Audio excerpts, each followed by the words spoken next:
Okay. I'm going to start our study on the book of the Revelation. There are questions again. We're going to do questions from chapters 12 and 13. And we're going to also cover the other chapter questions as well. And so as we're doing that, I'm going to let's start with prayer, and then we'll start. Bless you.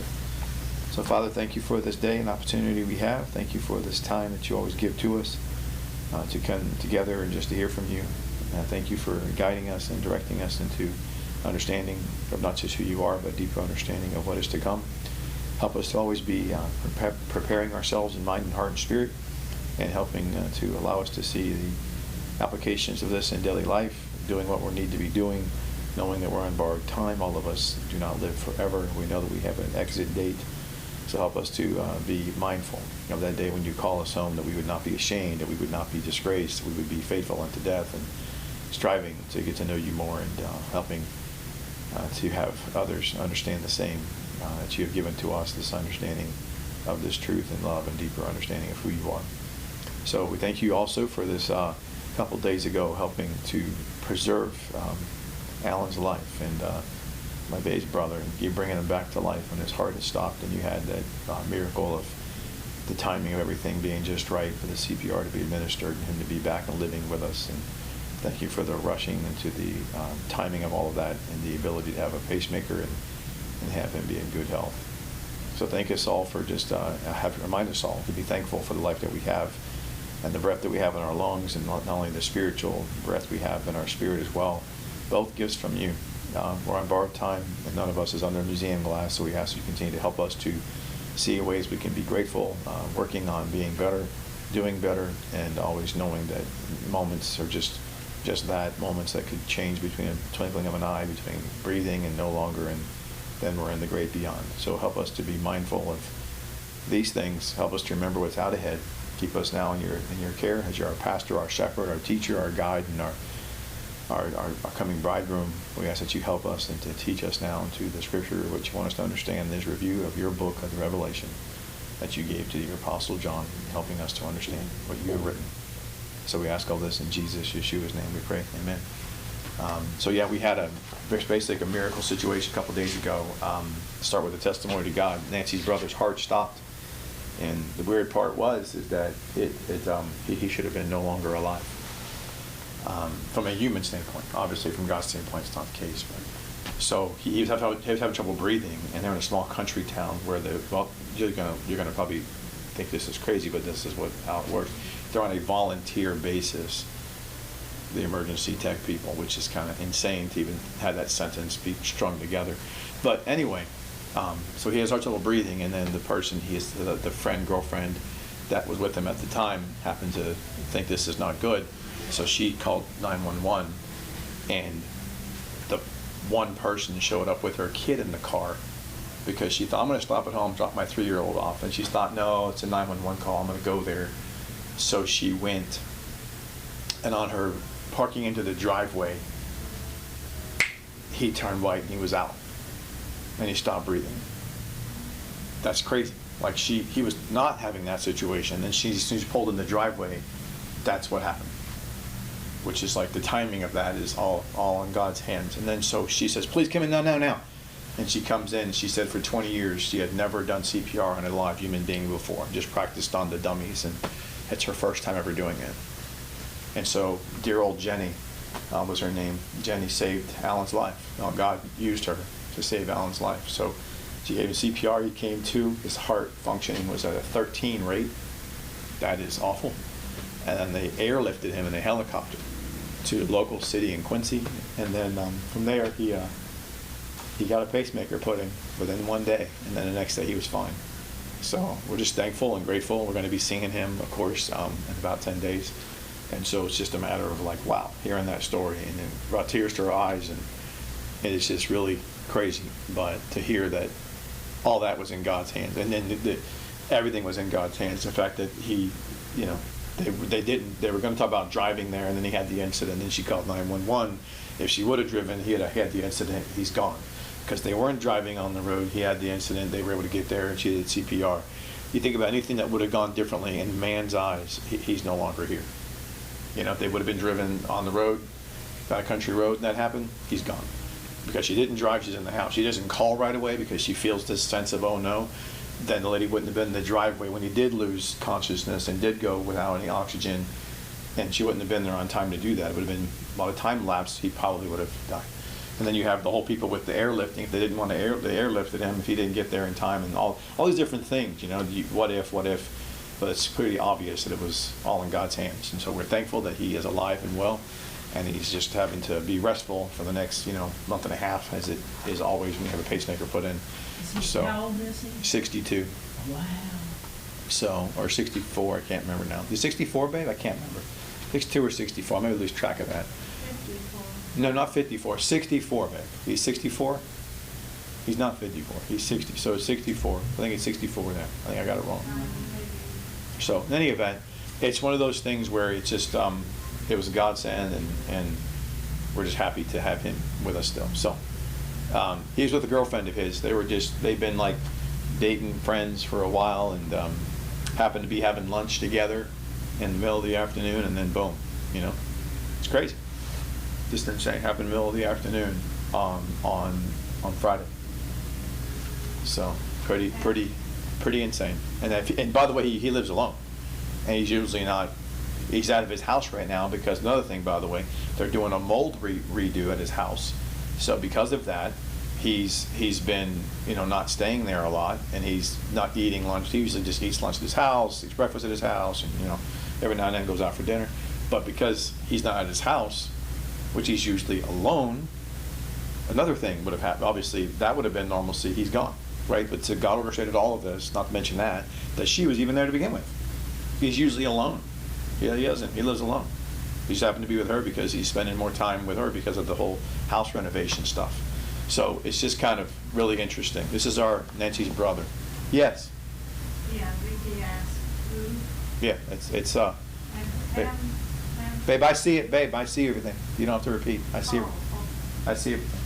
So the whole reality is that it's just one of those things where we just want to testify to God how awesome the situation worked out for the time that Alan was in his his life was flashed before his eyes, if you will. You say you didn't see nothing, all that kind of testimony, but again, I just wanted to make sure that we just start with just thanking God, knowing that could be any of us. One moment, the difference between good health and bad health is one moment in time, and then it's over. And it's like the whole Elihu Job conversation. You're basking in the glory days, huh? Mentor Job, my spiritual father, and you're rating on the days out ahead where though he slay you, you trusted him. That's all awesome, the past and the future. How about the present? And Job's like, I'm not too happy with the present, kind of frustrated, kind of irritated. And then Elihu reminds him, one moment in time, it's now the future. And now how's your attitude going to sit with God when you're face to face? Oh, no. He's like, yeah, about that. And that's when God, has that adjustment conversation with him, right? And we saw how that went. And by the way, why does God get so stern and so harsh with Job? Because he doesn't care? No. Because that's like a Navy SEAL conversation. You don't become a coward in the water because it's hurricane weather. Tough. You're trained for this. Well, regular swimmers may get scared with sharks and whatnots. You're a Navy SEAL. You're the best of the best, Job. That's what you got to give. That's what you got to understand. When you're in this high affliction and persecution in the world around you, that's who God calls us to be, and has called out once. Buck up. It's just the way it works, right? You got to understand that. So, one breath away. So anyway, with that being said, I wanted to make sure just keep us in perspective on where we're at with this world around us, and you never know where things could go on and happen. Who knows, right? So, also with that in mind, we're going to go through chapters 12 and 13 with Q&A today with questions from previous chapters. We have one question from one question. Lots of questions from Lainey about chapter 11, but first came in Pam's questions on chapter 12 and 13, and these are it's kind of interesting because I knew this was going to happen. I knew chapter 12 and 13, along with chapter 17 and 18, are the convoluted chapters of like, what? Because they get a lot of stuff, moving parts in there. So I'm anticipating similar conversations on 17 and 18 when we get there, and I'm already bracing for it. So I'm with you. I get it. It's no problem. So with that in mind, I'm thankful that God's had us going through this. We're going to go through and really map this out, and so we can have clarity and understanding and revelation. So let's remind ourselves, We spent over a year and a half in Revelation. Why are we doing this now? Is to go back through the review to make sure that we're reminding ourselves of who the audience is, called out ones. Well, who is that? That's not everybody in Christ. We know who that's not, the whole audience of people in Christ. And I already belabored that so many times that anybody who continues to ignore that and thinks, oh, it's everybody in Jesus, well, that's on you. I don't have to prove myself to nobody. I'm not trying to prove myself. I'm just trying to prove the Bible to be true and not what people say about it, you know? And so there's that issue of the audience being spoken to, and why is it talking about the whole events leading up to and including and after tribulation, and you go into the millennial kingdom, and why is it written to called out ones if that's the case and they're not here? Well, because remember, there's 3 different reasons the called out ones need to know. There's a wave 1 where faithful ones go out. There's a wave 2 and 3 where mature ones get to go through the first half. So the first ones need to know how to escape these things, be found worthy. That's why he's writing to them. Those that are going to go through it need to know what to expect and to be at peace, that you're not going to be here for the wrath, oh thank God, you know, of the Lamb. But then the last bit of people that become called out ones at the end, when he kind of like spurs them onto a growth out of place, if you will, they just grow like a weed. Well, those people, he's like, you're going to not have such good situation. You're going to have to endure this wrath of the Lamb, but I'm going to preserve you. You're not going to get hurt. That's why he's going to give them some assurances. Just so you know, you're going to get hurt. You just won't die. No one can kill you, but you're going to feel some pain. You're going to feel some agony. You're going to have some physical, emotional, spiritual angst, just like the apostles had. They buck it up. That's the way that works. And they're like, oh man. So that's why the letter's written to those groups of people, those who are the called out ones, faithful ones, mature ones, those who will become these other called out ones that are going to join as a faithful one status actually at the very end. And that's why the book is understanding to be written to those groups of people. They were the only ones who understand what's going on. So with that being said, you know, yeah. I was thinking that it's like there are 12,000 of us in metaphor for each one apostle. Yeah. And of course there are 12,000 For each one tribe. of the tribes too. Right, yeah. So That's an interesting it's parallel. almost like for each apostle and for each tribe there are 12,000. Yeah. Yeah, it's a pretty, and then of course we know during the millennial reign, the apostles will be sitting on thrones judging the 12 tribes of Israel, which is kind of interesting as well.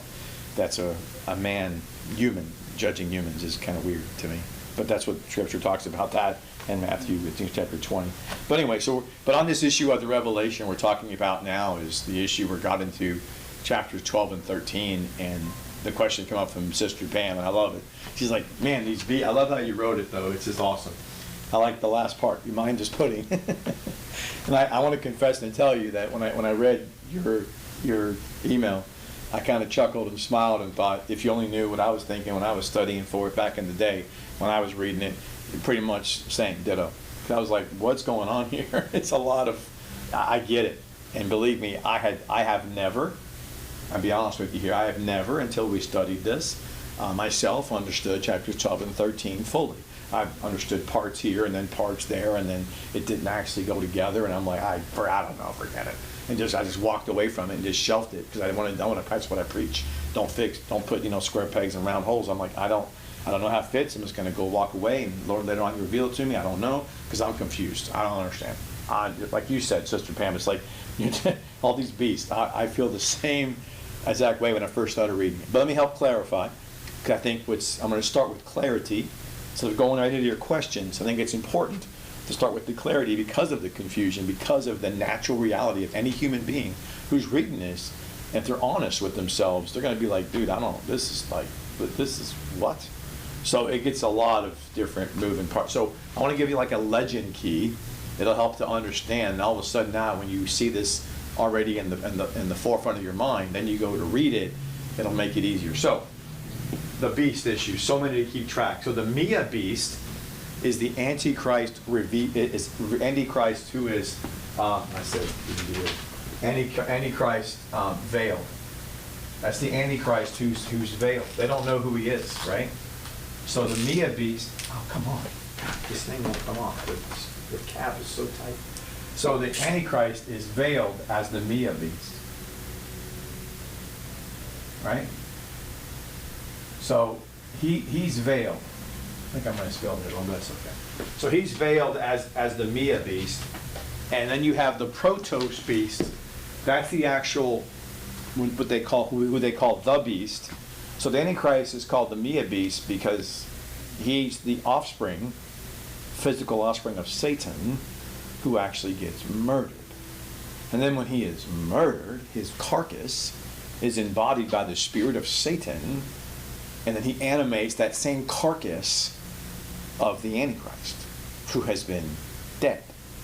So the Antichrist is the Mia beast because he's the offspring of Satan, but then the Protos beast is called the beast because it's the same body, but no longer animated by flesh and blood of a regular human offspring. Now it's just the carcass animated by the spirit of Satan. And then at the top of that, then you have the phrasing another beast. Well, that's the dragon himself, which is Satan. That's him. So Mia beast, Antichrist, who's veiled. No one knows who he even is. They don't see him as the Antichrist. They don't see him as the beast. Well, I shouldn't say no one knows who he is. People in Christ, hundredfold, mature ones, they know who he is. But people don't. For the masses don't get it, especially Jews. They don't have a clue. And so he is the veiled Antichrist. Some see, but most do not. The Protos beast, that's the Antichrist's body being reanimated by the spirit of Satan. And then another beast is the dragon. Okay? Then we go to part, and I put this on the board about the physical offspring of Satan is the Antichrist. And then you have the actual beast as the spirit of the Satan animating the slain carcass of Antichrist. And the dragon is Satan in his form he took in the Garden of Eden. That word for serpent in Eden was nakash, which is the word used for reptile, which is not directly saying a dragon, but it means it's a kind of a broader sense of the reptilian family. And I believe that was a dragon because that's his go-to, we see in Revelation revealed as such. And the fact that the word serpent, same word is used in the book of Psalms to describe the crocodile of the Nile, just so you're clear about this. Same word used about Moses putting his staff down. It does not say snake or asp or adder. It uses this word here, nakash, which is the word for reptilian. So it's a broader sense of you have to determine what is that. Is that a snake? Is that a giant dinosaur? Is that a crocodile? Those are all reptilian, right? So it's just that sense of that. So yes. That reanimating him, I mean, it's really faking the resurrection and what God the Father did for God the Son. Yeah, he's mocking Christ in every way. Absolutely. He had a physical offspring, unlike Jesus, who has a spiritual offspring of the Holy Spirit impregnating Mary. And then you have, like you mentioned, him coming back to life. After 3 days, he's mocking the resurrection of Christ. Absolutely. So then we have the issue later on, Revelation 17:8. We're not there, but just want to remind you, when he says the beast that was, that's the Mia beast, and the beast that is not, that's the beast, and the beast that's about to ascend out of the abyss, that's the dragon. And that's why he mentions all three of those in Revelation 17:8, just a heads up out ahead when we get there. So a little fast there. So, beast that was Mia, beast that is Protos. The beast that was is the Mia beast. The beast that is not is the Protos beast. And then the dragon is the one about to ascend out of the abyss. So with that being said, then you have this the other thing about chapter 13 is that verses 5 and 6 and 13 to 15 are referring to the false prophet. You say, well, how do I know that, right? Well, that's kind of crazy. How do you know that? Well, that's just because you got to put things together about the false prophet's role is to do signs and wonders and deceive people. That's his role. That's what prophets, they speak on behalf of. They testify through signs and wonders of what they're supposed to be on behalf of God. But in this case, he's on behalf of Satan. That's why he's a false prophet.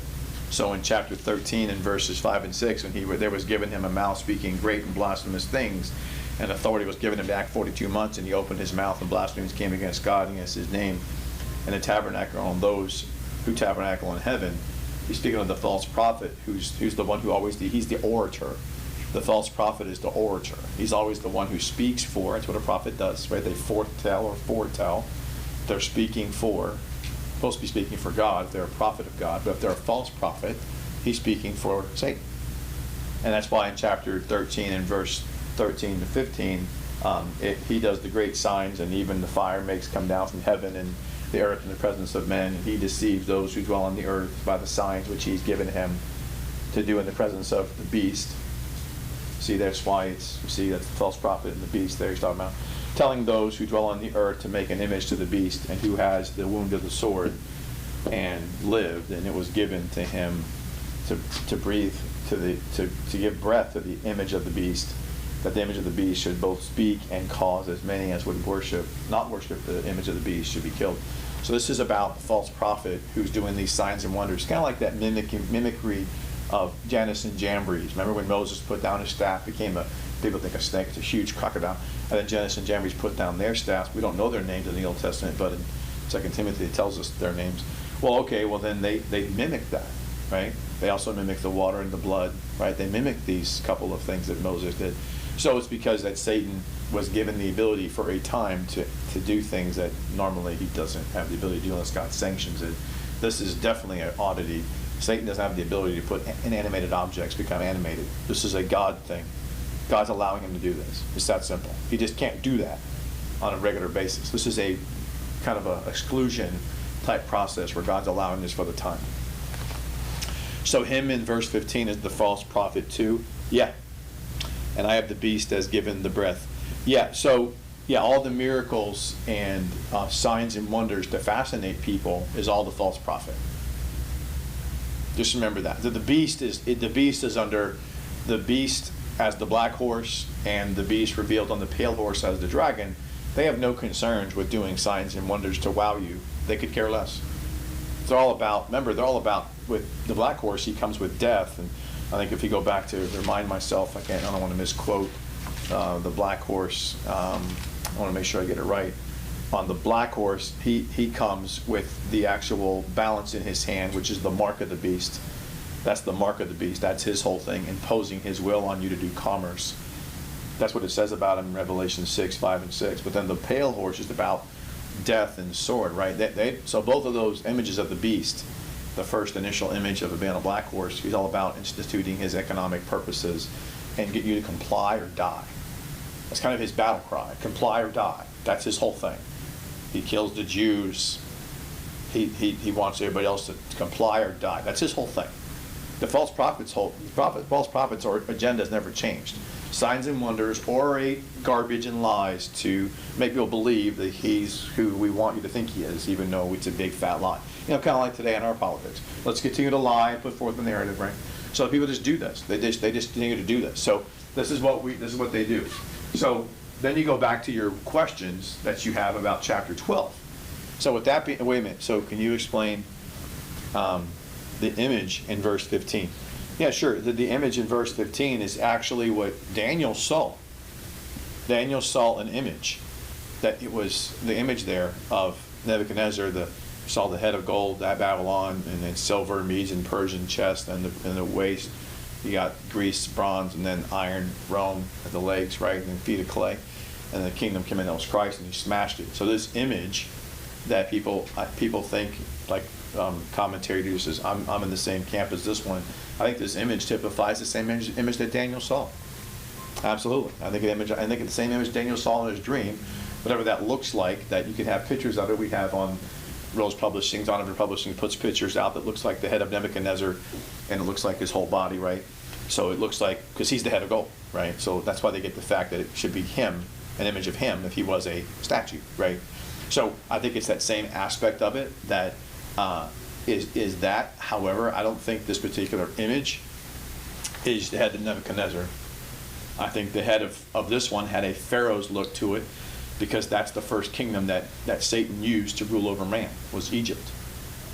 So I don't think the homage that God gave to Nebuchadnezzar through Daniel's interpretation was for a purpose and for a time of the kingdoms of men that he was recognizing at that point forward. But before that, there was two other kingdoms that God does reference in the Bible, and we know are true. That's Assyria, which is before Babylon, and Egypt before that. And they both interacted with Israel in a not nice way.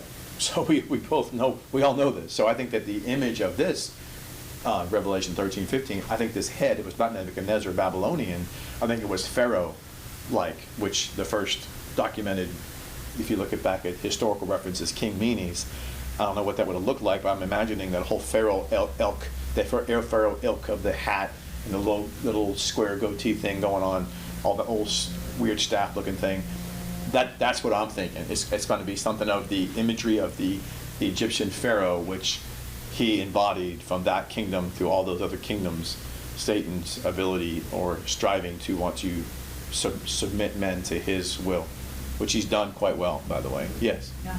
It's my understanding Nebuchadnezzar made an image entirely of gold to say those others aren't going to be. My kingdom's going to go on forever. So do you think that this image they make might be all gold instead of the lesser cloth? I don't know if it'll be all gold or not. I mean, I don't know. It's a good question. I don't know if it'll be all gold or not, but it's. I mean, it could be. I mean, I don't know. I know that. I just think that what it looks like, I don't think it's going to be like, a goat head on it. That's for sure. I don't think that. I think it's going to picture the imagery.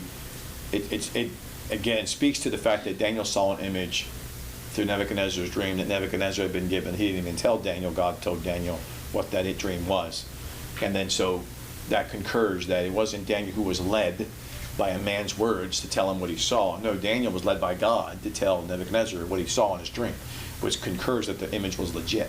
It wasn't like some happen chance, subconscious, psychedelic trip. It was a thing that God put in Nebuchadnezzar's dream because he gave that same image to Daniel to tell Nebuchadnezzar what it was. So therefore that image is real. So, and with that being the case, therefore I think that if that starts from Babylon and there's two kingdoms before that, and the image represents the kingdoms of men from him forward, well then why would it not have the head? If you're looking at Satan's viewpoint, it would go back to Egypt, right? And so because that's when he first was again ruling over man and usurping specifically Israel through Egypt. And that's why God in Exodus chapter 11 talked about putting a difference between, a distinction between Jew and Gentile. Remember we talked about that the last of the week. So that's why we have, I think, again, Romans 1, people must understand when he says that God's testimony and the stars and so forth, people think it's the whole world that he's writing to. No, they're without ignorance, without excuse. He's talking about the Egyptians. That's why they exchanged. You can't exchange a true God for a false God worship unless, guess what? You already know the true God. I do. So read Romans 1 from not a Christianity mindset, but from a biblical mindset, and ask yourself the question, how can a person who does not know who God is exchange the truth for a lie? How can you exchange what you don't have? Try going to Walmart and exchange, go empty-handed and say, here to exchange a TV. What TV? You don't have one. You can't exchange one, right? If you don't have a knowledge of what the true God is, how can you exchange him for a false understanding? That makes zero sense. Think it through, because the Egyptians did have a knowledge of the one true God through Joseph's testimony, through God telling them, and they knew, and they were polytheists. They were unified under Joseph. Pharaoh saying, believe the God of Joseph. That happened for a couple of pharaohs, and all of a sudden, some boneheads rose up and go, let's go back to the old ways. So God wrote about that in Romans 1, that the Egyptians went off the rails. And that's what he's talking about in Romans 1. People misunderstand all the time. And this is why I think that the Pharaoh issue and the head of the image is definitely going to be that in my mind, because Satan is mocking God and mocking his people, that's the first government of kingdoms of men is Egypt. And it was the one did they do nice things to Israel? No, 400 years of slavery and tyranny. That's a lot. It's a lot. It's a big scar and emotion on their mind. They celebrate it to this day, and it's called Passover, to remember their tyranny and oppression they had through the Egyptians. Why would God do that? Yeah. You think they went off the rails for envy because they did Christ what they did for envy? You think they went? I don't know about envy, other than later on, of course, in Exodus he says they are outgrowing us, the male children. That's why they wanted to murder the babies. But I think it was. I don't think it's so much envy as it is complacency and laziness. That's what people do. When you don't follow diligently the ways of God and the truth of God, you stray. God's own people did that. So God's own people, I think that goes back to God's own people showing us the pattern. When you don't stay true and straight and narrow, you will go back to your own sinful ways. So they are even more so in danger of that, because they don't have the law of Moses on a historical basis running deep, long in the tooth on it. So they're more, there was some proselytes left with them, of course, from Egypt.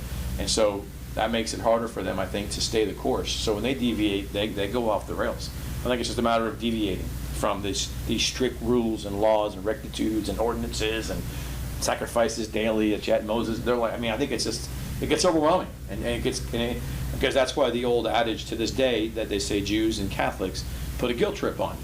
Well, that's because their historical, traditional belief system was based on that. A lot of guilt. A lot of guilt going on in the Jewish mindset. It's supposed to be. God made them feel guilty and shameful by every day giving a sacrifice. How's that not making you feel guilty every day? You should, because you're a sinner. That was in their mindset. That's where that comes from. And then the Catholics, well, how do they compare to that? They have these penance, they call it. They have penance. You have to go in and say your whatever prayers and your Hail Marys and your Our Fathers after contritions, all this kind of malarkey stuff, and light candles every single time you go to their mass. You have to light a candle for this, light a candle for that, pay for this, pay for that. Go to penance every so often. If you don't do these sacraments, then you're going to die out of the God's will. And I'm like, what? So all these different things are they're guilt trips. That's what they are, right? That's why they come in. Our modern statement today is that no one likes the guilt trip, but no one knows it better than Jews and Catholics, because that's what, no offense to them, but that's long in the tooth in their history. That's what they are all about in their traditional history. It is. So they just kind of amplify it to a certain degree, sometimes with not nice things and sometimes with sarcasm and humor. What's done in families So- too. My mother liked this phrase she saw somewhere. It says, my mother was the travel agent for guilt trips. Yeah, funny. Travel agent for guilt trip. So then you go to chapter, so with that being in mind, Sister Pam, then you go to this question that helps out the beginning of this. Now we go back to, I'm totally confused with the beast. The first dragon is cast into the earth, Revelation 12:4. Well, I want to make sure there's a clarifying error there. So, because when you say the dragon, it wasn't the dragon, it was the angels that were cast into the earth. So read Revelation 12:4, and it's talking about the dragon in chapter 12, verse 3.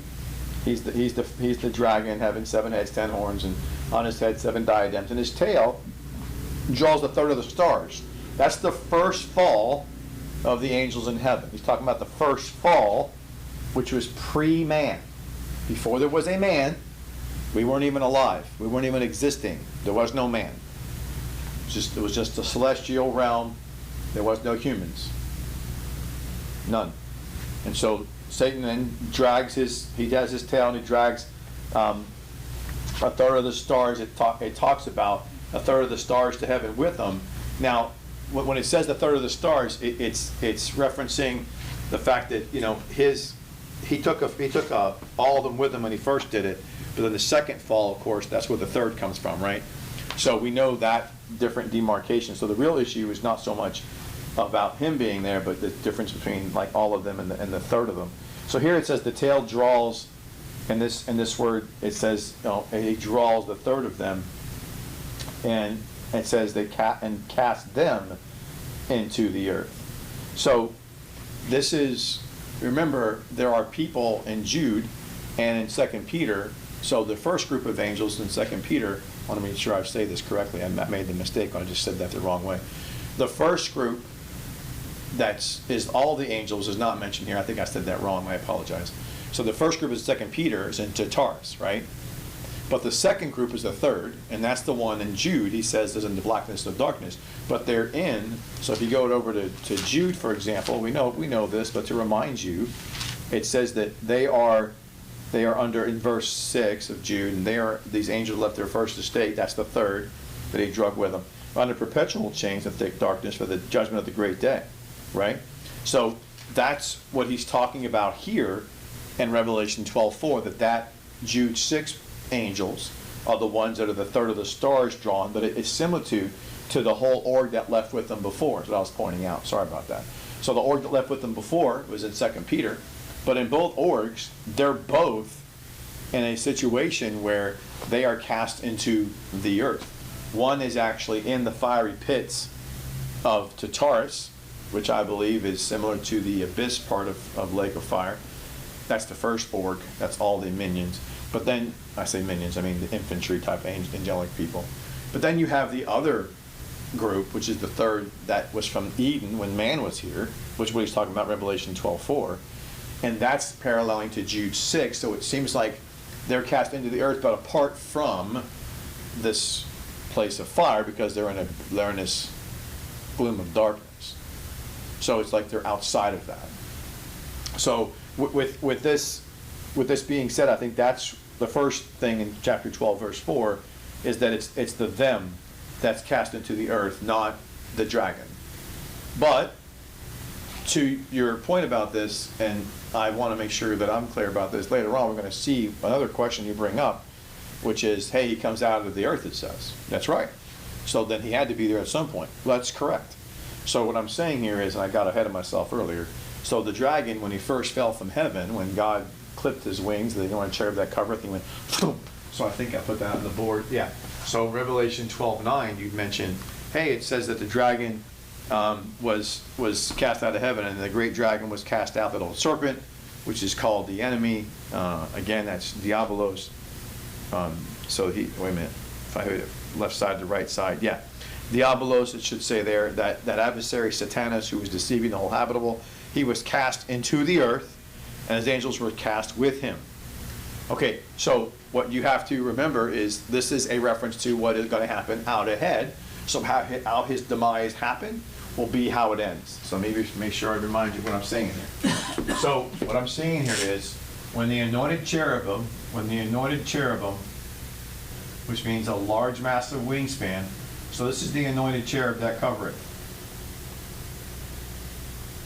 Okay?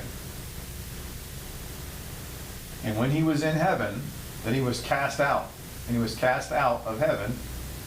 He was cast out, and all those angels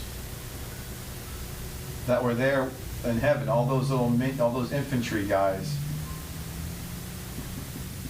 they all went with them. They all got cast out, and they got cast into the earth. However, God took the anointed cherub that covereth, who now became Satan. Right? So God took him and he placed him in Eden. He did that. He placed him in Eden. That's what God tells us. He placed him in Eden. He was the tree of the knowledge of good and evil. And you can read about him being placed there in Ezekiel 31. It talks about that. He was put there. So he was into the earth when he first was cast out of heaven. He was cast into the earth. Then you read chapter 12, verse 9. It's talking about the future event. Now the future event, which is going to happen, which first you have Armageddon. And that's when you have the false prophet and the beast cast alive, which is awesome, in the lake of fire. Right?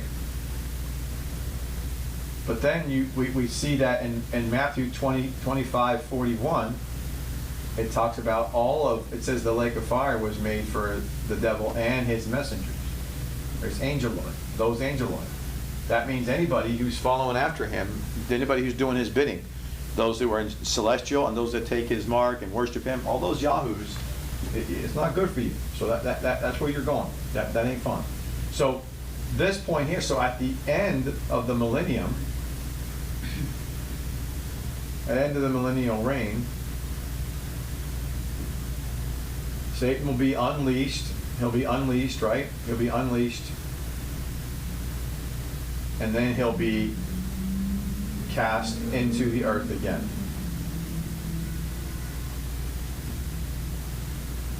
Again, a second time. But this time, we don't know when he's coming out because God just tells us he's there for ages of ages. But this is what Revelation 12:9 is talking about, is the end of the millennial reign. When he fell from heaven, he's giving you a future state of, he fell from heaven, he's being cast in, not right away. That's his end. That's the end game. He's telling you that's the end game. So going back to this casting out of heaven part, this goes back to he was cast out of heaven originally outside the gates of the outer courtyard. That's why heaven has the kingdom of the heavens, the New Jerusalem, has walls, right, and gates. We talked about that. Massive walls, right? So with that being said, when he was cast out of heaven originally, the Lord cherub that covereth, he was still in the heavens. He can't go into heaven itself. That typifies that he was not allowed. He could go into This is like the typifying event of when you have, for example, you have the garden. Whoops, if I can spell more, I want to be more clean. I don't want to be any. It's like in Eden, he was typifying what he did to Satan. The garden. Whoops, I don't want to do it like that. The garden of God, which was inside the Garden of Eden. And here's where you had again the tree of the tree of good and evil, which is Satan. That's why they're both in the midst. But then you have the tree of life, which is Jesus. He's up in this area. So this represents here, this is the outer courtyard part. So this is no different than why he cast Satan out of heaven. So this is the garden of God, the Garden of Eden, the Garden of God of Eden, typifies the heaven itself, which is why Satan couldn't get in there. He had to go and possess a dragon and send him in and talk to Eve, Slick, and Lily Willy, and then get her to come out so he could lie with her. That's what was going on there. So that's not nice. So then, at the same time, this is why he was cast out of heaven to begin with. The same imagery. He's in the heavens, he just can't go into heaven itself. That's why he's cast out twice. He's cast out of heaven itself. He's not allowed in the garden of God, but God allows him in the Garden of Eden, in the general Garden of Eden. But then all of a sudden, there's going to be an end to this when Michael the archangel and his angels, God says, enough. I'm tired of him even being at the walls of the gates. He's out. Get him out of here. And then so he's out of heaven itself, when it already happened way back in the day when he was no cherub that covereth. He hadn't been there since. No, he hadn't been to the heaven since. He's been to the heavens.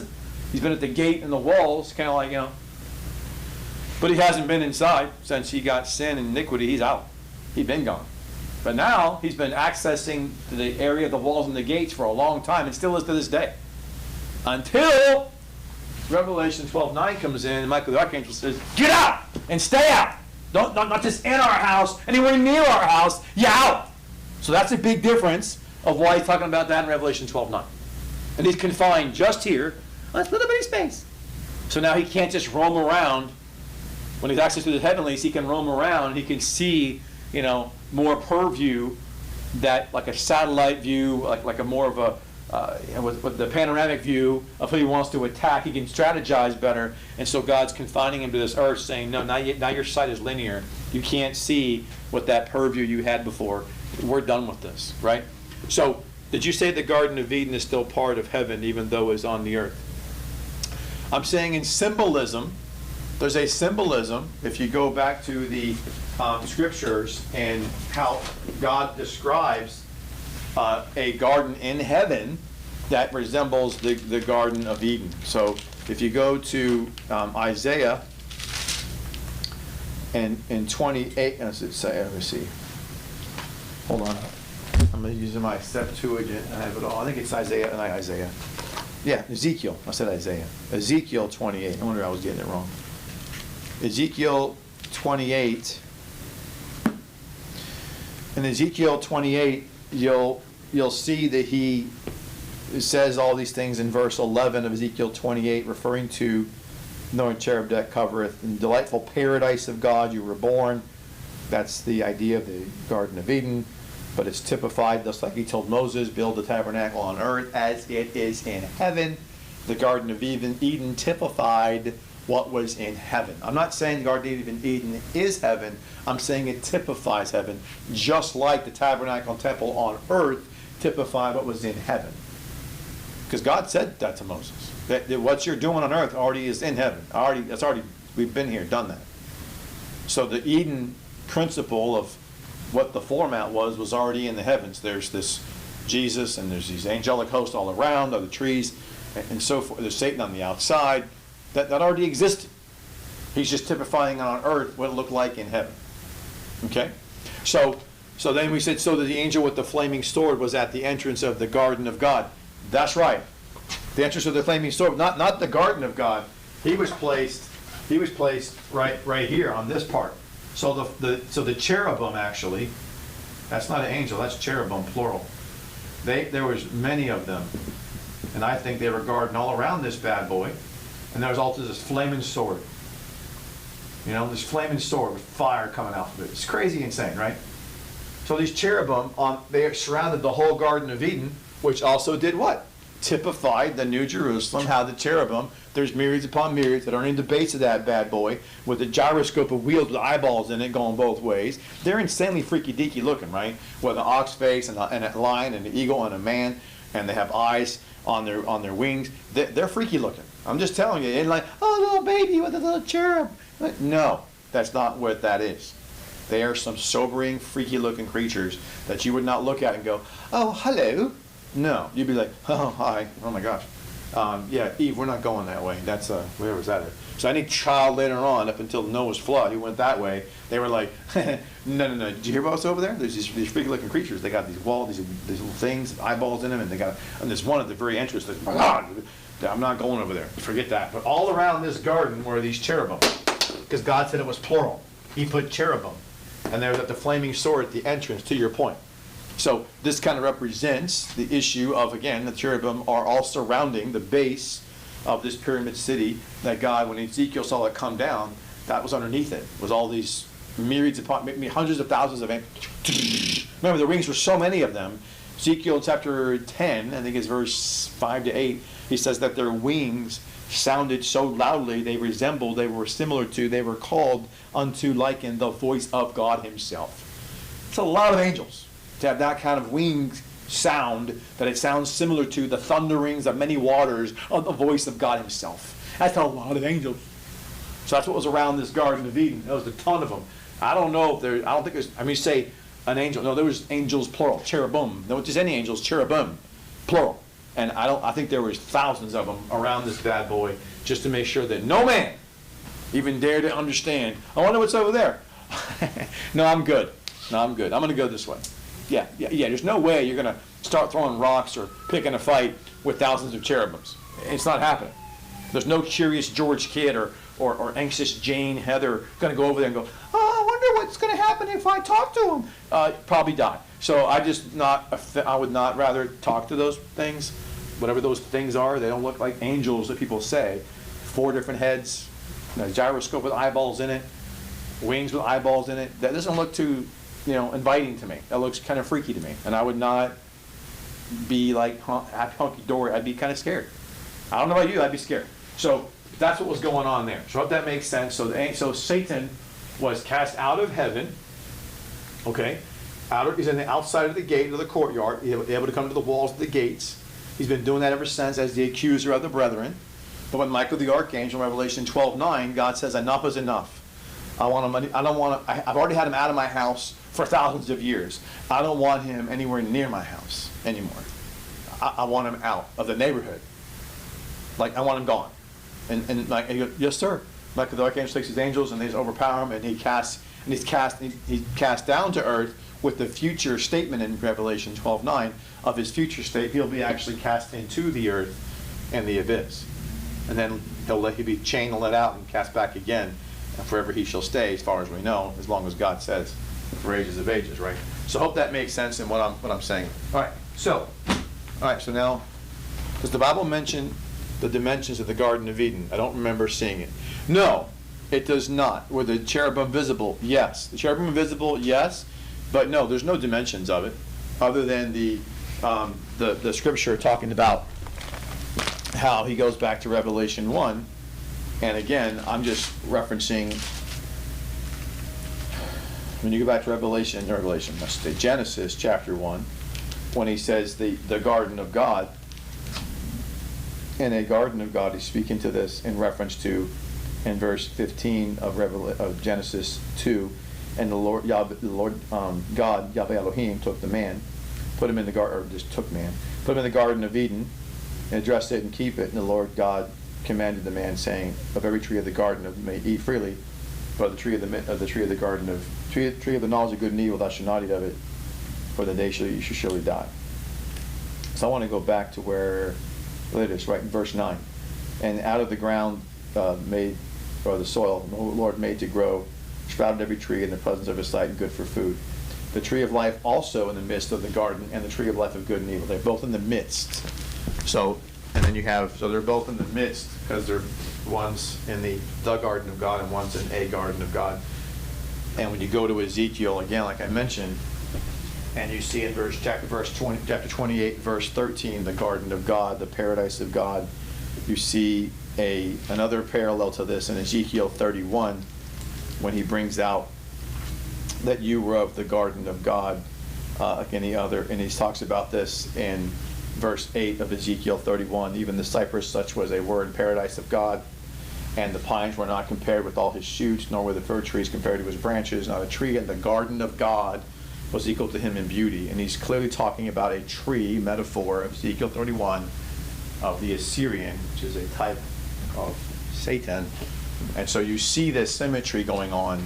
I didn't write that. God did that. And so you see this symmetry going on with this. And so, boy, oh boy, the scripture of 1 John 5:1-9, the whole world lies under the evil one, has so many dimensions. Yeah, so hope that answers your question about this so far. So I'm going to keep on going through this questioning you have. I'm not really off topic as people might think. I think Sister Pam would go, oh, this is really helping, I would think, answering your question, because it does involve what we just went over. It's important to understand this, or else I can't answer your question without this background.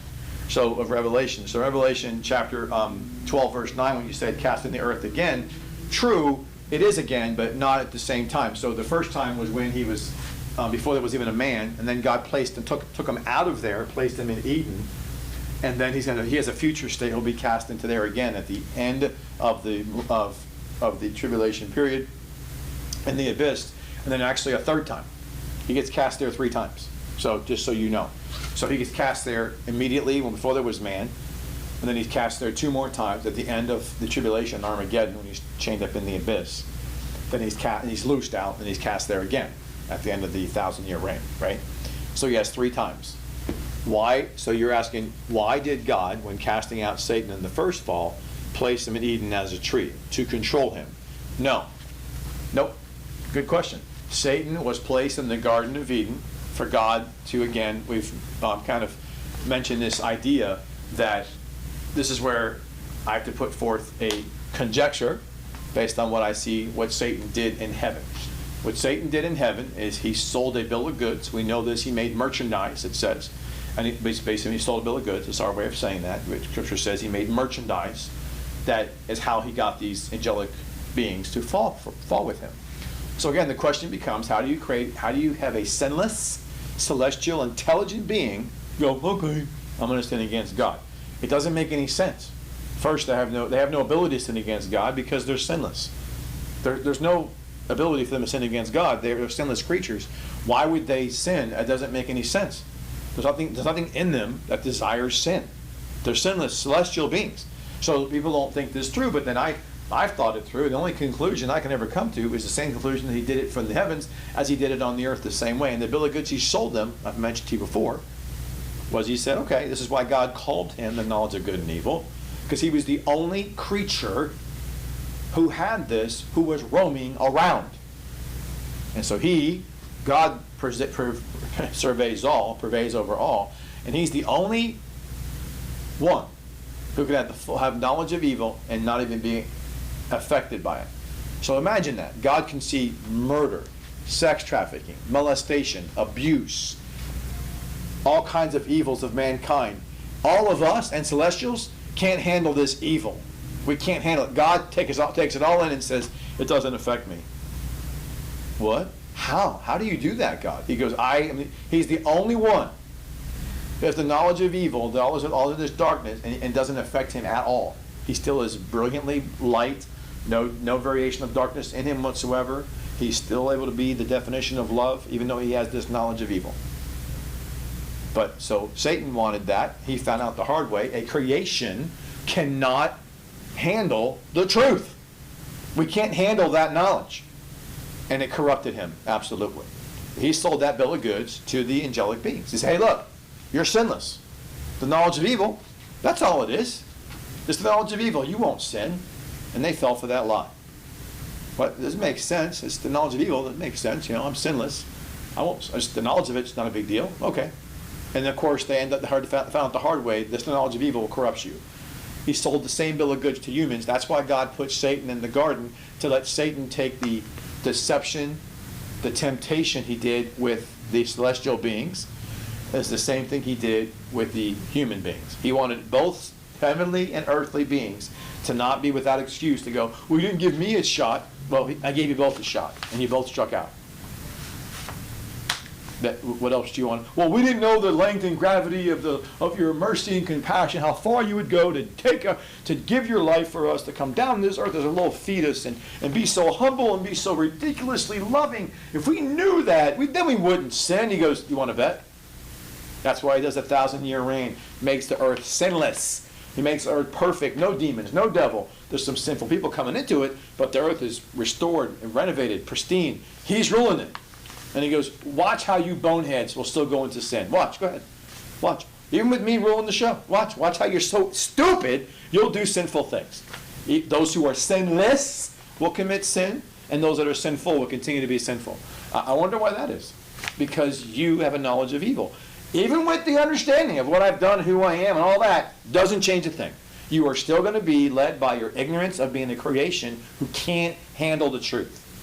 That's why he does that. At the end of the millennium, raises up Satan to go, see? Look at all the droves of you that followed this Yahoo. When you already know that he's the dead-end avenue. You already know this. I whipped his tail twice now already. This is the third time. But you guys heard about the first one. You weren't there. But my angels that were there, they remember it. And the second time, everybody saw it. And then the third time, you're going to see it again. So you can't give me any excuses. Well, if we knew about evil, but then we knew we were sinless, and we had the idea of how much you loved us, we wouldn't sin then. Yeah, you would. Yeah, you would. That's why he does what he's doing with the Satan Unleashed thing at the end. That's why he's doing that. So then you have the question you're asking me. I've asked that question so many times, why Satan would sin and rebel. Because he wanted to have that knowledge of evil, thinking he could. It's kind of like the old adage that people think that they can obtain or they can sustain taking on this type of energy or this type of pressure, this type of. You can't. Only God can take on that kind of knowledge of evil. It's just it's so corrupt and so wicked and so evil. No person can take it on. It's almost like, see, people say you can't absorb that kind of energy without it. Well, that's what God is. He's like the life source of all things. He's like, no, I can absorb any kind of evil whatsoever. It doesn't affect me. It just doesn't. I don't know how that works, but it doesn't with him. He doesn't. He tells me it doesn't, so I'm going to take his word for it. Yes? Now, when the sinless ones in the millennium, I'm not talking about the betrothed bride or the 100-fold truth, will they have a knowledge of evil in their sinless state? They will be around the knowledge of evil because there'll be sinful people around them. And that's why they fall in this. Because of what they see, they'll be forced to have the knowledge of evil. You can't get. And what gets me is, how are they not going to sin? Because they'll have that knowledge. And this is, and that's why unless you are on God's straight and narrow, you will fall into sin. And that's why there's people. One of Laney's questions about Moses and Elijah, what are they a type of when they're sinless, but yet they die twice. No, because of the fact that you had people that will also die twice who are made to be earthly ones who enter the kingdom of God, and they have sinless bodies, but because of what you just said, they're surrounded by sin, they give into sin, and now they're going to die again because you just took on sin. And when you take on sin, you die. But wait a minute, I already died, and now I have a body of flesh and bone and no blood, or flesh and blood and bone, I should say, with no sin, and now I have sin again, so now I'm going to die again? You go, yeah. That's why you should have. That's why you got to. It's the game's not over, if you will. Your duty's still on task. You still have a role and responsibility. Don't let your guard down. You got to. But 1,000 years of it. I mean, it isn't like a normal lifespan of avoiding doing this kind of thing. They've got 1,000 years. No, it's not. It's right. It's not a regular lifespan. It's a long 1,000 year, up to 1,000 years to do this. That's why if it's not the betrothed bride or the 100-fold truth, the betrothed bride has the guaranteed inheritance in day 8, and the 100-fold already have their inheritance, but the rest don't. The rest of the inheritance is to be seen. So in Laney and Pam, that's correct. So Mark 8:24 is a reference, when he says see as trees walking around, is a reference to people with mature knowledge. A tree is always resembling people with mature knowledge because they always keep growing. A tree always keeps growing, whether in vertical or in horizontal. It never stops growing, ever. Unless it's dying, right? If a tree is being watered and it never stops growing until it dies. Until it doesn't, right? There's never a point where it just stops growing. It just grows and grows and grows until because of disease, or it gets, dehydration, or some weather situation happens. Unless man cuts it down, the tree itself will not stop growing. It just won't, unless it has a disease, weather, you chop it down, dehydration. Well, then it stops growing, obviously. But if it has all it needs to continue the oxygen, and it has water, it's going to keep growing. It's not going to stop ever. It'll go horizontal, as vertical, goes horizontal. It never stops. That's why it represents a matured person who keeps on. We're supposed to be the same. We're supposed to never stop growing. Never get comfortable, oh, I'm done growing. Well, that's not good, because you're not supposed to be ever. So, but as far as the other comment about how, so Vicky said, if he was a tree, he couldn't move around and grew up with that knowledge. No, he was a tree as a metaphor. But you see in Ezekiel 31, he clearly is talking about a person as a metaphor for a tree. Like clearly. It's not even funny. It is. If you read Ezekiel 31, I always tell people the challenge I tell them. If you read Ezekiel 31 with an open mind without churchianity interfering with you, I'm just being honest here. You read Ezekiel 31 with an open mind, I have found 8 times out of 10, about 80% of the time, I tell people to do this. Read Ezekiel 31 with an open mind. Just say, Lord, I just want to read Ezekiel 31. I just want to take notes. I want to take, inspire me to write down whatever you tell me to see, Lord, and I'm going to write it down. That's it. Not what Preston said, not this moron. Just ask God. God, point out to me what I should write down. I want to read this for the point of, I want takeaways. I want observations. I want obvious truths that I can write down, that I can see, that I saw in Ezekiel 31. Just read it, and then write down what you see, observations. And then go back to Genesis 3 and read it again, and you tell me who the tree is. And if you come back and tell me a tree is a fruit tree or a vegetable or some other kind of agricultural thing, you're not being honest with yourself. You know doggone well that's not true. When you read Ezekiel 31 and you read Genesis 3, 8 times out of 10, I've done this many times, 8 out of 10 people come back and go, oh my gosh, that's Satan. Yeah, I know. You don't have to tell me. I can see what God's doing. I didn't write the book. I'm just pointing out what God has done. And God talks in metaphors quite a bit and symbolism of things that are deeper truths that are hard to understand. I want to show you something, by the way, and God talks in not direct language. Brother Lee and I are doing this is an off the path thought, but I want to show you something that I keep using this to other people as well to show them how Jesus himself, as God in the flesh, talks not directly as people claim. God always is direct. He's always clear. No, he's not. God is very ambiguous a lot of times. He's very symbolic and allegorical in stories that are factual-based stories, but he's bringing this allegorical thing into view. You're like, what? Okay, this is true what you're saying, but it's what does it mean? All these different stories and parables, and right? But here's some other, even in wording, without parables, without stories, no parables, no stories, just in statements. Jesus says things without saying it. You go, huh? Yeah. Watch this. Go to John for a second. Now, Lee and I already know this because we've been studying this. But I find it interesting. In John 5:17, Jesus said, he answered and said, my Father works till now, and I work. This is because they questioned him about working on the Sabbath, healing the man at the pool of Bethesda. In verse 18 of John 5, he says, and for this, then the Jews sought the more to kill him, because not only was he breaking the Sabbath, but he also said that God was his own Father, making himself equal with God. He didn't say that. Jesus said in verse 7, they got that. Their conclusion, their understanding was, you're saying that God's your Father and you're equal with God, because what he said was, in verse 17, my Father works till now and I work. From that statement, they got that conclusion. How? Because of what he didn't say and because of what he did say. So you don't understand. When you read Scripture like a man with glasses on, I'm so smart. Stop. Think of what God's saying. They were questioning him working on the Sabbath. And Jesus just got finished saying, my Father works till now and I work. Wait a second. Whoa, whoa, slow your roll. All men that are Jews got to rest on the Sabbath. You just said that he works and you always work just like him. You don't rest? Then you're saying that's your God. Hello! They knew what he was saying. But he didn't say it directly. Do you see how God talks? God talks in ways that we don't understand. This is what God does a lot. That's just one example of many times. Jesus does this a lot. God does this in the Old Testament. Jesus does it when he's in the flesh in the New Testament as God. It's just an amazing reality that we as humans are so arrogant and spoiled. Talk to me directly or else I don't believe it. But come on, man. Did you know John there's a lot of times they say, if you're the Messiah, tell us plainly. Later on we're going to see that in the book of John. But the reality is because he talked in the third person a lot. And they're like, okay, so is that you or is that like somebody else? He's like, no, that's me. But it's like there's often times where they get confused. And so you do see that God does speak this way, but I want to make sure you remember that that's what goes into Revelation as well. So New King James Version, verse 31, corrupted he, his with, yeah, there you go. That's right. Yep.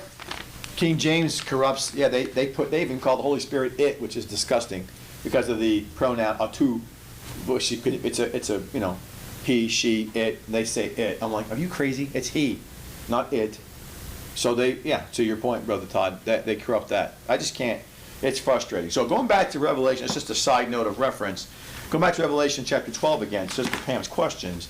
So again in verse 4, it's these angels that were on the third that were drugged with him that are cast into, not him, which typifies those that were originally cast into the earth. They both were. Both orgs of angels, the original and the third. Then you got the verse 9, you said he's cast out again. You're right, he is cast out again. I just went through that. He's going to get cast out 3 times, remember? He's going to cast out, I say cast into the earth, I should say 3 times. He's cast out here, when he's the only cherub that covereth. He comes to the tree of knowledge of good and evil in the Garden of Eden. Later on, Revelation 12:9, he's cast out again. And then we have at the end of the millennial reign where he gets let loose and God cast him into the earth for the 3rd time. So then you said, and this time the angels are cast into the earth. Okay, verse 13 of Revelation 12:13. And when the dragon saw that he was cast into the earth, he pursued the woman who brought forth the male child. So again, he's talking about the fact that Satan was cast into the earth back when he is one cherub that covereth. But he was in the Garden of Eden. Ever since he's in Eden, what's he been doing? He's been chasing after the female, Eve. And ever since God said, it wasn't just any woman, just so you know, devil dog. He goes, I figured it out. When you had that little man from the polytheist Ur of the Chaldees, when you made him a Hebrew out of nothing, and then all of a sudden he's the one true God worshiper, and then you had his promised seed. Oh, I know what's up now. I'm following them. He knew right then and there, Abraham, Sarah, Isaac, Jacob. He knew from Rebekah and Jacob. He knew right away, I'm following this. And he's pursued this woman ever since. And he knew the Messiah was coming through that line. That's what Revelation 13, or 12:13 is talking about. So ever since here, when he's been cast into the earth, and he was brought out. He was brought out here. Ever since then, he has been pursuing. He's pursuing, I should say, the woman, because the woman at first was not Israel. There was no such thing. He was pursuing the woman,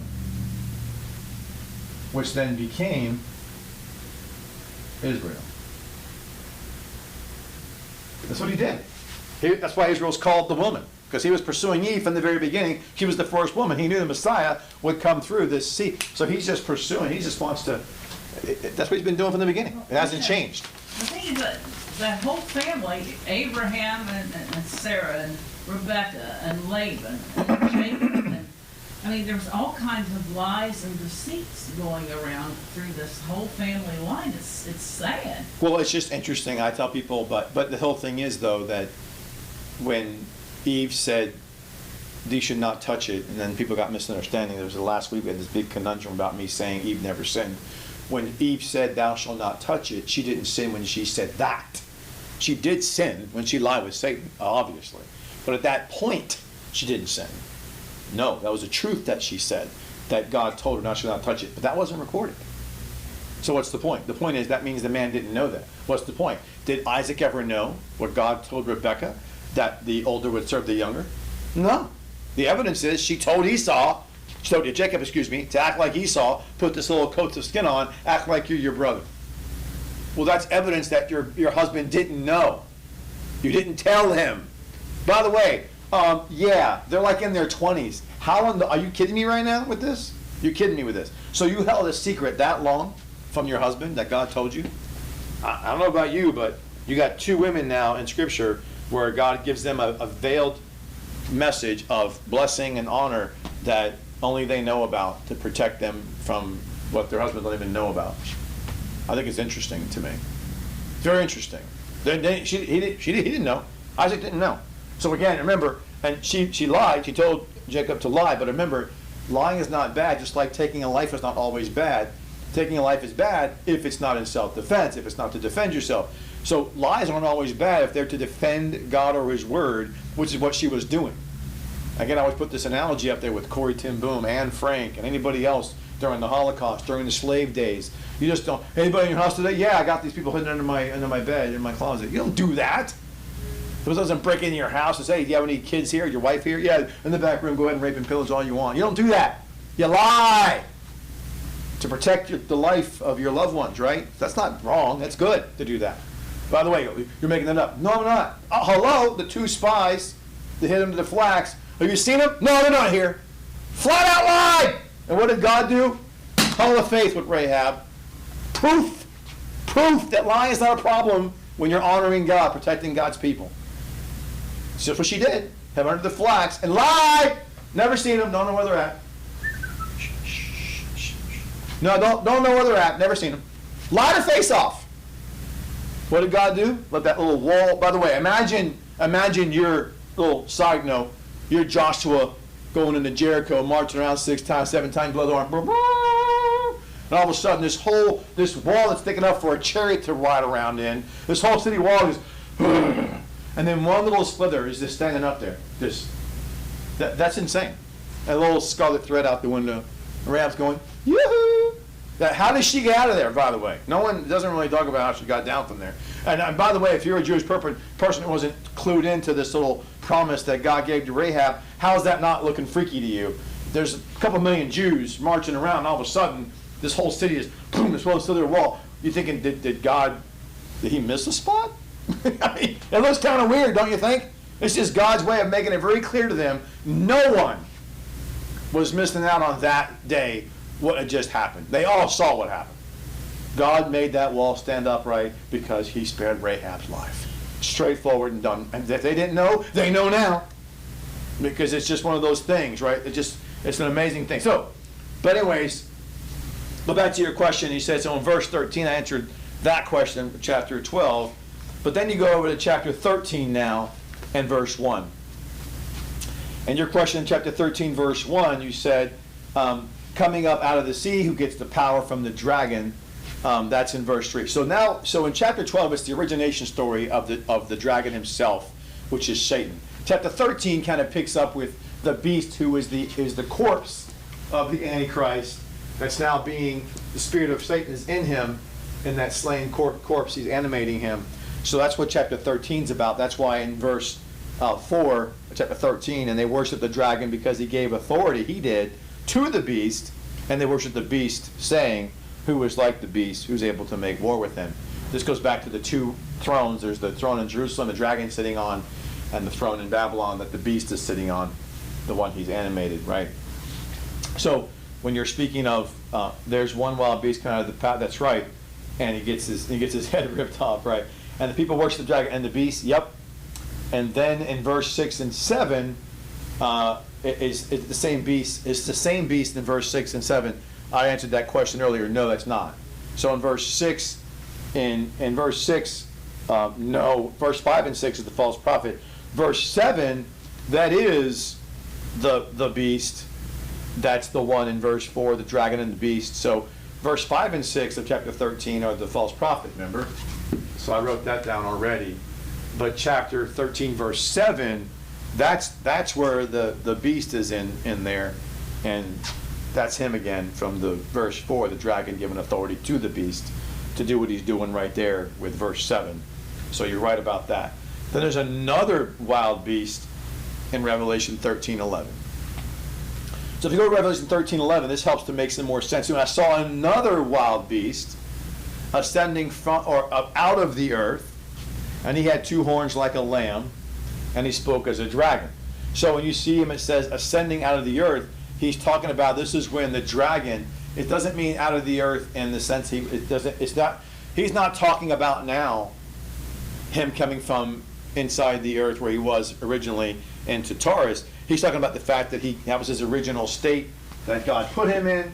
He was put in the Garden of Eden. He will be there once again in the future. But in Revelation 13:11, what he's speaking about is his ascent to power through the white horse, the red horse, the black horse, and now the pale horse. And when he's that white horse, man of sin, red horse, son of destruction as the Antichrist, then he goes into being the beast, the black horse, the lawless one, now the pale horse, the opponent. He has risen up and he has made himself God at that point. And that's what he's talking about more, not so much the physical ascending up out of the earth, but more so the actual governmental dominion sense of him ascending up and saying, I am mocking now God. That's why he says he's mocking Jesus and his two thrones. That's why he has two horns like a lamb. That's why it says like a lamb. He's mocking Jesus. Jesus has a throne on earth and he has two thrones in heaven. He has the Father's throne and his own throne he's going to sit on. That's what he said. But Jesus himself has one throne in heaven and one throne on earth. And here is Satan going, I got two thrones. I got one in Jerusalem mocking your people, and I got one in Babylon. Ha ha. And that's all he's doing here in Revelation 13:11. And this is another wild beast. As I already told you, that's who this is. I put that on here somewhere, didn't I? Or did I? Oh, come on. Did I? No? Yes? Maybe so? I didn't put it on there. Yeah, another beast. That's the dragon, Satan. What I'm me is that you've got the four Gospels that Christ portrayed as the king, servant, man, and God. Do you think those four horses are mocking that? It doesn't. It's hard to. Well, you got to throw in righteous judge too, I guess, for Jesus. But I mean, you would think that. I mean, I haven't. I mean, I would think they would be, but I haven't thought about how that would apply to that. But just a second. Todd's asking me a question about what I just talked about. Just an FYI, you said him was the false prophet weeks ago. Which one? In Revelation 13:7? I shouldn't have said that. Okay.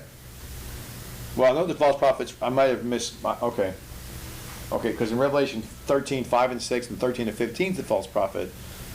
But I don't ever remember saying that verse 7 was the false prophet. If I did, that's not right.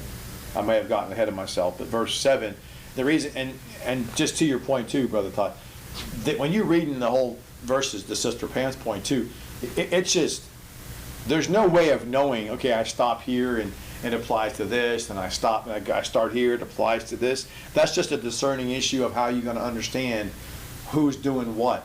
And again, there's no reference of a false prophet making war with overcoming saints. That's more the beast's job. That's not the false prophet's job. So that's kind of where that would fall in. And if I said that, then I'm totally wrong, obviously. Because I have notes I put in my own Bible, for example, and though I do make a mistake, I would see that would be why. And there's been times that you've been spot on with that. This might have just been a misspeak on my part because I was reading verses 5 and 6. I probably just said verse 7 without catching myself. That's on me. So verse 7 is the beast, though, because that's him who makes the war with the saints. But this goes back to earlier when you get to this whole chapter 12, verse 11, earlier, when he said, they conquered him through the blood of the Lamb and through the word of their testimony, and they loved not their life to death. So people say, well, how did he get overcome? Well, because their life's being taken, but it doesn't matter. They love not their life to death. Revelation 12:11 kind of parlays into Revelation 13:7. He made war with the saints to overcome them, meaning they're okay with getting beheaded. They love not their life to death. They're not taking that mark. They're not doing it. So go ahead, do what you got to do. So that's what Revelation 12:11 and 13:7 go together, and in that sense of understanding. 100-fold, right? That's correct. Those are the 100-fold saints, and Revelation 13:7. So hopefully in chapter 13:11, I explained what that is when he saw another wild beast, that's Satan, the dragon, ascending out of the earth, referring to his original status, how he's now ascending into his power where he's at, and he's now asserting this is where he takes control of his kingdom. This is what Revelation 17 and 18 out ahead is going to speak to, the historical nature of tribulation, how Satan got his foothold into Israel, and then his kingdom was already there, but no one knew it until then he goes, oh, by the way, thanks for ushering in, helping me get into my kingdom. And that's what he did. That's why Mystery Babylon was, of course, Israel, who was ignorantly used to usher in his kingdom. That's what he's talking about in Revelation 13:11. He's ascending out of the earth, meaning out of the earth, not just cast into the earth, but out of the eyes, right in front of the eyes of ordinary men who thought nothing of it. He's just a one world leader helping us solve with economic situations and governmental peace. No, you morons. It's Satan. And he rose up to just show them, it's just speaking of the rising up, speaking to not so much the physical out of the earth onto the earth, but a rising up as into the power and dominion of him taking the authority of his kingdom for the first time, as we talk in mocking Jesus as a throne on earth and in heaven. He has two horns like a lamb and spoke as a dragon. So then you ask me the question, is that the same beast cast into the earth? I mentioned that already. Then there's authority given to the Protos beast in verse 12, and given to and who is the Protos beast? I just told you that one. That's the beast who is now the spirit of Satan and embodying the carcass of the slain Antichrist. Then you got to verse 12 now, chapter 12 now, verse 1 and 3. Chapter 12, back to chapter 12, verse 1 and 3. You said these signs are in the heaven, so the signs are in the throne room in the third heaven. So notice this is John alone seeing this in the heaven. He's saying, I saw a great sign in the heaven. He's talking about from the heavenly perspective, seeing this take place and how God sees this. He's giving you this whole origination of it's a quick timeline of, it's not obviously in duration of time. He's giving you a triptych of, okay, like when Joseph said, I saw the sun and the moon and the stars, talking about what he saw in Genesis, and your seats bowed down to mine, right? He saw all this. So you see that it's a sign in heaven, meaning about what God was going to do all along in chapter 12, verse 1, and then verse 3. And you also mentioned it was just John. Yeah, there wasn't any earthly people that saw this. So it was from the heavenly viewpoint. There was a sign in heaven, meaning John was in heaven, and the personal angel of Jesus showed him, look, let me show you how from the beginning of time this has all been orchestrated since he was pursuing the woman which became Israel, and he was cast out and put on the Eden. This is the whole triptych. This is what God ordained all along. That's what he's doing. He's showing John, let me show you this fluid nature of this timeline. There's no surprises to God. God didn't go, oh man, no. He didn't go, oh shucks, doggone it, that free will again interfered with me. No, that's not what happened, ever. That's not what happened. So then you say, in verse 7, list angels fighting with the dragon in the heaven. This Revelation 12:7, yep. And is this the second set of angels? Yes, it is. This is the second set. Second set of angels is the one fighting in verse 7 of Revelation 12. That's correct. They're the ones fighting. So, that's a lot of questions. I think I answered them all, but Sister Pam, you tell me. The authority is given by God, absolutely. So the dragon is in verse 4, giving authority to the false prophet in verse 5, and correct. The dragon gives authority to the beast to rule, but he gives also the authority to the false prophet to do the false signs as well, absolutely. And verse 7 changes to the beast, yes. So I think we're good. I think that's you didn't ask it like that, I know, Sister Pam. Hopefully I answered your questions, though, the way in which is helpful to get cleared up the beast and who's what. All right. Then your other question, I forgot, one more question. Next page. Then you say, oh, one more, I forgot. Revelation 13:1. Now they have 10, so now there's horns that have diadems. What's the difference from Revelation 12:3 with the heads that have diadems, and the horns with diadems here? So the difference is this. In Revelation 12, as you can see, Revelation 12, like you just mentioned, it's the horns. There's 10 diadems, but there's 7 heads. So in Revelation, that's 13, excuse me. In Revelation 12, in verse 3, it's 7 heads and 10 horns. So in Revelation 12, the reason there's 7 heads and 10 horns, and there's 7 crowns that aligns with the 7 heads, is because in Revelation 12, it's the origination story of Satan. And so the focus there is the 7 kingdoms of men that Satan has put into place. He has ruled this world through the kingdoms of Egypt, Syria, Babylon, Medes and Persia, Greece, Rome, which is 6, then his own kingdom, which he now puts into play. We just saw that in Revelation 13:11 when he ascends out of the earth like a little lamb with 2 horns. That's his satanic kingdom of the beast. So those are the 7 horns, or the 7 crowns, diadems, Stephanos, on the 7 heads. So the 7 heads with 7 crowns, Stephanos, speaks to the 7 kingdoms of Satan. Whereas in Revelation 13, it changes. They still have 7 heads and 10 horns. The difference is now the 10 horns have 10 diadems. So what's that speak to? That speaks to the beast having 10 kings to rule with his kingdom. As their ignorance pervades, they think that he needs them, but he does not. He's just using them, and he will destroy them. But that's what that's talking about. So the Revelation 12, again, 7 heads that have 7 crowns, speaks to the 7 kingdoms of Satan, the dragon. Revelation 13 and verse 1, the 10 horns with 10 crowns, which is actually speaking to how the beast has 10 kings within his kingdom. So that's what that's speaking to. All right? So now I answered your questions, I believe. So now, yes? Could the 7 kingdoms be, in a sense, mocking the 7 spirits of God? Oh, yeah. I mean, everything he does is mocking Jesus. I haven't thought of it in that particular alignment, but I can look at that, but I wouldn't be surprised if that is what that is. Yeah.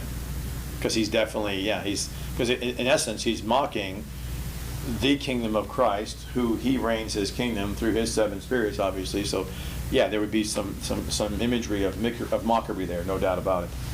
Then Sister Laney asked some questions. I answered some of these, but I want to go through and answer them directly through Sister Laney. So, Sister Pam, we're good, I believe, right? I think we're good with all your questions, which are very, very, they can be very challenging. Okay, good. So I know you already told me good, but I wanted to make sure. All right, so Revelation chapter 11, verse 9, Sister Laney asked the question, good question here, some always good questions, but I enjoy these today because they're convoluted to anybody who doesn't really think this stuff through. So and even when you do, you're like, blah, blah, blah, blah. So Revelation 11, verse 9, and in some of the peoples, it says, and languages. It shouldn't say that. It should say, and tribes, left side of your margin. And out of the peoples and tribes and nations or ethnicities, see their dead bodies 3 days and a half, and do not permit their dead bodies to put into a tomb. So Sister Laney's question is, okay, wait, who are the they that would not let them put their bodies of the 2 witnesses in the tomb? Well, that's the they of the Jewish people who are all sold out that the Antichrist and the false prophet are good to go. They think the false prophet's a good prophet, and they think the Antichrist is the Messiah. So they don't want to hear Moses and Elijah say the opposite, which is what they've been saying for 3.5 years. So what do they think they are? False prophets. How do you treat a false prophet? With disgrace, with disrespect. So they didn't know that they were the 2 witnesses to be raised up. That's not the point. The point is they saw them as false prophets and were very happy to have them dead and just lie there in disgrace. Because as far as they're concerned, they're pathetic and they're against God. When in fact it's just the opposite. Right? But this just goes to show the ignorance of the Jewish people. They were cheering on the death of the mature ones, the 60 fruit yield folks, that were mostly them, some 30, but mostly getting killed. They were no problem with that. And so they have no problem, Moses and Elijah. And by the way, Moses and Elijah have, people say, I already covered before, but why they're the unique witnesses, because they're olive trees, because they're lampstands. Something else, by the way, about their lives is uniquely different. For those who want to say, well, it's Enoch. No, I want you to think something. They're the only two people that, first of all, Moses is the greatest prophet of a sinner. The Bible says so. And Elijah was pretty close to him, and before Elisha came around and gave twice as many miracles. But they both had similarities in that they both had no forerunner. There was nobody before them that blazed the trail to say, this is how you can be a great prophet of God in your day and time. They had no example. Come on. They had no example. They had no one to mentor them, no one to help them in a godly way to how to deal with this mantle of responsibility. But more importantly, Elijah faced Ahab, which says, God said, there was no one who did more evil in the sight of the Lord before or after Ahab combined. So that's pretty interesting about him. And then Moses, of course, confronted the Pharaoh, who's a type of Satan. So they both had a tremendous adversary that they were confronting as well. But the third and most important, compelling, interesting parallel to these guys is that they both were shelved. You go, what? Don't believe me. Read the story. Moses is told, have a seat, little man. You're done. What you mean? You're done. You're done. You struck the rock twice. You cursed it. I'm done. But I'm not. Okay, so I want you to train up Joshua, your successor. Train him up. And by the way, when he's all trained up, I'll put you on Mount Nebo. I want you to watch as they all walk into what you could have, should have, would have had. Brutal. As Todd would say, brutal, brutal. Brutal. But then, Elijah, same thing. Mighty God, a mighty wind, the rain stopped, the rains come down, the prophets of Baal and Carmel slays them over a cliff. The dude is just he's just unbelievable. He's Mr. Testosterone prophet. And then all of a sudden, Jezebel with a demon manifested, and he gets scared and runs, hightails it all the way down from the distance between basically Atlanta to Miami, roughly, is the distance he hightailed it. That's a long way without a car and a horse just to hightail it out of there. That's how scared you are. It's a long way. And then he ends up going, and then God comes to him, and the so-called Motown group Earth, Wind, and Fire got their name from that passage in 1 Kings where it says God came to them by earth and by wind and by fire. And then he's like, okay, so what part don't you understand, Elijah? And after that conversation, what did God do? He shelved him. He goes, what you mean? I'm not going to use you for a while. What? I'm right here. God used other prophets, used this prophet named Micah, if you don't remember, and he used other ones. And you're like, no name some of these guys, he's using them. And all of a sudden, at the end of 1 Kings, then all of a sudden, you hear about Elisha, and then all of a sudden, Elijah gives the mantle to him, similar to how Moses gave the mantle to Joshua. So they both had unfinished business. They both were shelved, and these cemeteries don't stop. Give me a break. How do you not see that these guys are the two prophets, or the two witnesses in Revelation? For a reason. Because they both got shelved for being human beings who were sinfully doofuses, ignorance. But God says, I'm looking beyond that. I got more plans for y'all. I got better plans for you. There's no way I'm letting your story end there. No way. Not Moses and Elijah. Your life on earth didn't end so well. Moses, the most humble man ever, God said in his time. Are you serious? And his life like that? Nope, ain't happening on God's watch. Elijah, the man who came in with a mighty strength, without any concern, and that he thought he was, in his mind, he was the only one that worshipped God, even though there's 300 more. These guys have some vibrato for God, for serving the Lord, but they went off the rails, and they did a couple things wrong. Just one little thing wrong in Moses' case, struck the rock twice and cursed at it, and then in Elijah's case, he got scared of a demon and cowered down. Okay. But for that reason, they're disinherited? God goes, well, in time, but not in full. I got more plans for you. I'm bringing you back so that you will be an heir. And that's why you got to come back. You got to die faithfully. And that's why they're back to do that. By the way, Enoch lived faithfully. Walked with God, and he was not. There's no need for him to come back. There's no need. He did his deal. He's done. He ain't no olive tree. He ain't no menorah. And he was not shelved, ever. But Enoch and Elijah and Moses were. They were both shelved. All these cemeteries I talked about had in common. So with that being said, did they know there were two witnesses? No, they did not. And so again, who were the they? The Jewish people and those who dwell on the earth, which are those who are people of ignorance. People of ignorance and the Jews were totally ecstatic to go, are you, shut up, Moses and Elijah. I'm glad y'all are dead. They were happy. Matter of fact, they were exchanging gifts. Remember, mocking Purim? It's disgusting. So Revelation 13:7 you asked about, it is definitely challenging. Yeah, the 7 kingdoms, I'll go through it again. I'll write it on the board for you.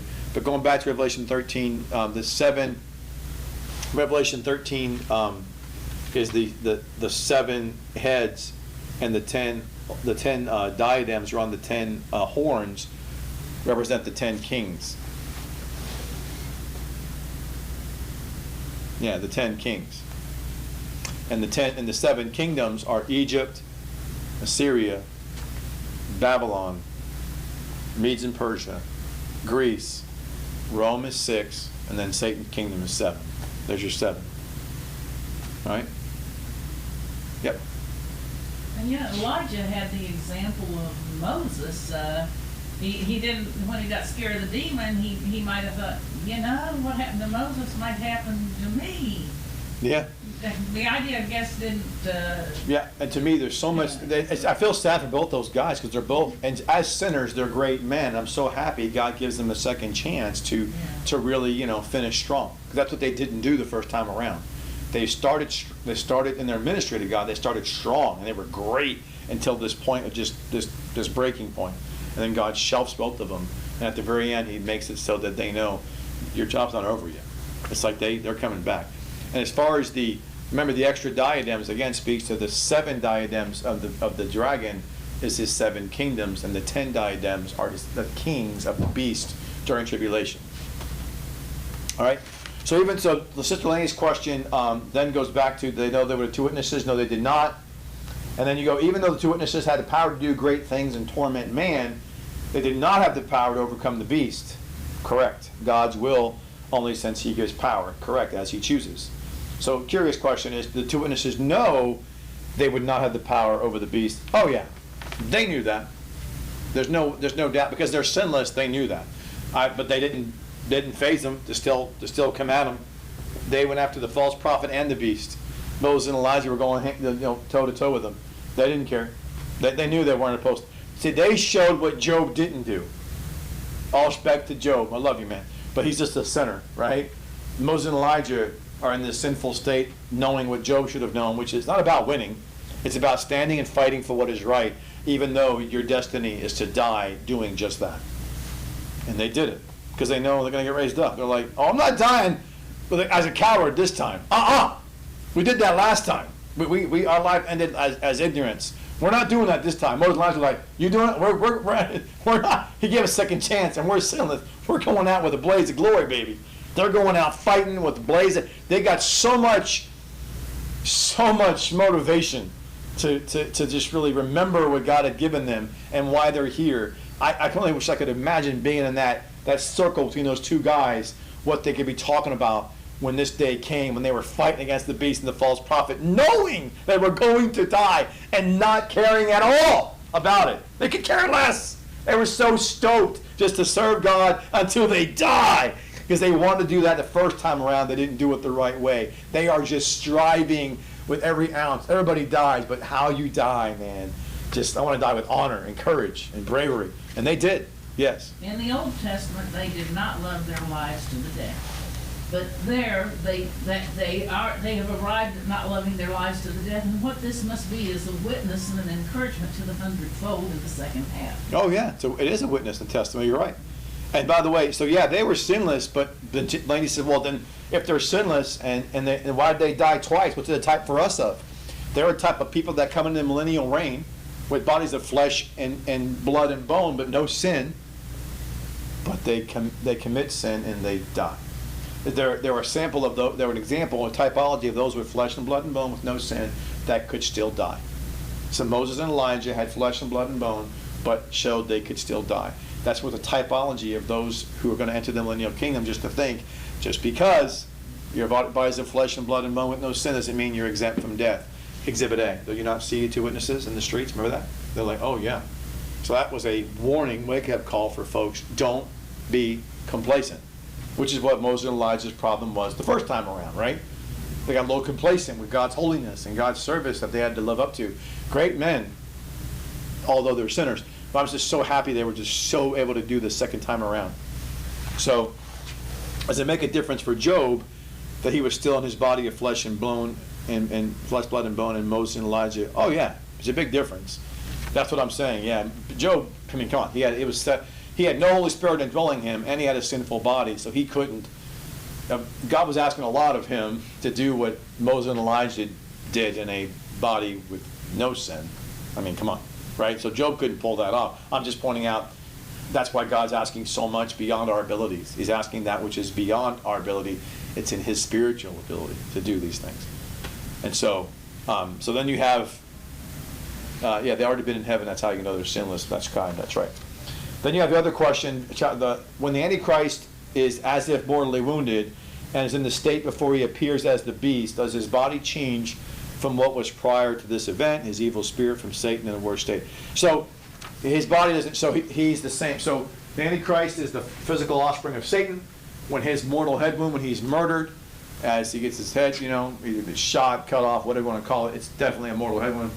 And then when that body carcass is lying there, then he's lying there for a couple days, and then 3 days, and then the beast, the Satan, just sends his spirit inside that carcass, and he's, ooh. Now, does he look different? Well, yeah. I don't know how different, but you tell me. Did Jesus' body look different when he rose from the dead? Yes, he did. He walked through walls, crying out loud, to your point. It says the windows and doors were locked. He just goes, ooh, peace be with you. They're like, how'd you get in this room? What? How'd you do that? How'd you get in here? Right? Because his body can walk through walls. His body, when he was on the earth before he got crucified, could not do that. He didn't do that.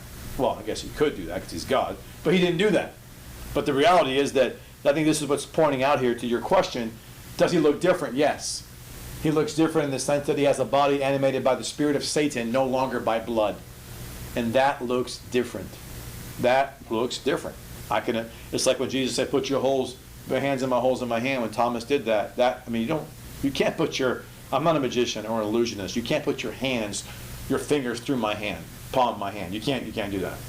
But he did it with Jesus in his body. That's insane. You can't put your hands inside my side and pull them out. You can do that with Jesus, his body. That's what happened, right? So was his body different? Yes. There was a body animated by the spirit of Satan, no longer by blood.